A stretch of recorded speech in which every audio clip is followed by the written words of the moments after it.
Hair শব্দটা countable না uncountable, অর্থাৎ গোনা যায় না গোনা যায়? আমরা দেখি, দেখো এই যে হেয়ার মানে চুল, এই শব্দটা সাধারণত আনকাউন্টেবল নাউন হয়।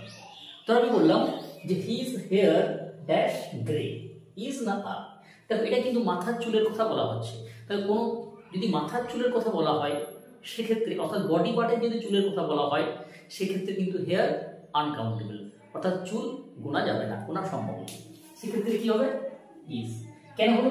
দেখো যেগুলো আনকাউন্টেবল নাউন সেগুলো কি হয়? সিঙ্গুলার হয়। যেগুলো আনকাউন্টেবল নাউন সেগুলো কি হয়? সিঙ্গুলার হয়।